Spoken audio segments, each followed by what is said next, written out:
Hi everyone! So this is Mommy Jess, your breastfeeding guru o breastfeeding question and answer portion na punta karon na video. So nagbutang lang kog sunscreen kay bisan pag dili ta mo gawas no. Sa balay walay init ang panahon, kinahanglan gyud nato sunscreen kay kaning mga even this ring light or lights diri sa sulod, ano siya mga radiation. Kita na mga idaran na kinahanglan nato mo pugong sa ato ang wrinkles. Char. So mo to protection first before anything. So this question na atong pagahisgutan karon kay question ni siya sa ako ang client no. Paguro ko naman sa ako ang breastfeeding session. Ang akong client na siya Club Ducks no. So to the point na hirap na gyud kayo niya itaas iyang kamot kay naabot na sa kailukan. So niani siya diri na medyo sakit na gyud kayo yan dede. So pero dili na mao atong hisgutan ha. Ang iyang question is normal ba daw na dili kayo magpoop ang bata like ting dugay magpoop ang mga babies. Breastfeed na babies. Exclusively breastfeed na baby, 1 month hanggang 6 months. Yung wala pa nag-solid food. So, wala laing intake. Ang bata, breast milk lang ni mama. So, we usually, actually, na-tackle na ninako na topic sa una pa lang. O, for the sake sa atong mga new followers, og napod tayo ka ng update ani na issue, no? Tagdugay magapoop ang babies na exclusively breastfeed. Agang tubag ana is depende. Ayan, so depende na sa unang normal naman na mami. Kung na-rule out na nato tanan possible reason nga nung dili siya nagpoop dayon. Una, kung okay ba yung latch. Kung sakto ba niyang latch after 15 minutes busog na siya unya kanang makatulog siya lalom no.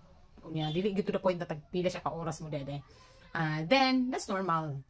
Pero kung kabalutan na siya problema sa latch, like na siya oral ties, then it's not normal. Pasabot ana is gamay good or ang iyang nainom na katas. So, that mommy, ang baby niya is 3 months. Pero 2-week-old pa lang yung baby niya, naparelease na niya ang ties. Sa iyahang sitwasyon, yun daw, pinakadugay lang, dili mo poop yung baby 3 days. So, mo ito nakapangutana siya, normal ba daw? Dugay mo poop inyong baby, i-check mo na, no? Kung na siya ties. Kay, akong pangutan, so far, sa mga nanay na nahibala nila na na-ties yung baby, unya, naparelease dayon nila, nakita yun nila na ang progress, ang kaibahan. So from tag 7 days na dili magpoop antod na nahimo ng 5 days unya naging 3 days. So kanang mo-poop na gud every other day. So naay effect ang ties sa intake sa bata. Kay nagmagay progress after na release ang ties. So kung pangutano nato din sayang no kung di po nato mapa-release kay dili man pud ni sanay ning pagpa-release sa ties. It's up to the parents kay dili pud siya free. Pero for me it's an investment talaga. Bisag pangutano nako tanan ng mga nagpa-release og ties ng mga babies. Tongue ties and lip ties dili gyud sila wala gyud sila gagmahay. It was the best investment for them kay naging okay ang lang breastfeeding, naging okay yung development ng baby, yung gain weight ni baby, yun pinaka-importante. Ang last nako na client na nagpa-release ng ties after pila lang ka days yata ng prenectomy nag-gain din yung baby of 500 grams. So that's a big deal. So kung wala gi-release ang ties, sayang yung development no, improvement na para unta sa ilaha. Ayan. So, dili man kapong problema no kung dili mo magpa-release ng ties. You just have to correct lagi ang ilahang kanang latch. Kaya naging mga times na dili nila matarong og latch. O dili sila kakuha og enough na or daghan na gatas.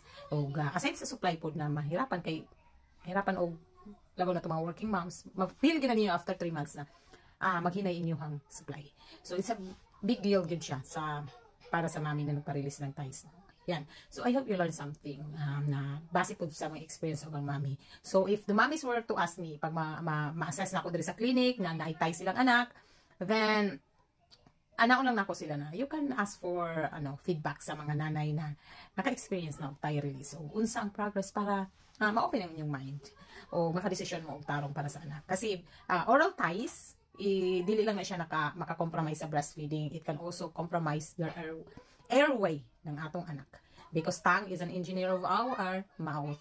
So, kung dili siya freely maka-move, then mahirap po ang development sa airway. Therefore, kasagaran sa mga bata na wala gyud na release ang ties, especially the tongue ties. Kaya makita nimo na muhagok sila kusog kaayo, dili man sila taba, at dili po nila ma-close ilang baba. Na magnganga sila pirmi. Ayan. So, ayan. I hope you learned something from me. For more assessments sa ties, you can visit me in this clinic. Or you can go directly to Dentin. Doc Leon Davao para sa Davao. O lactation problems, breastfeeding problems, challenges. You can visit our clinic here in Amuma.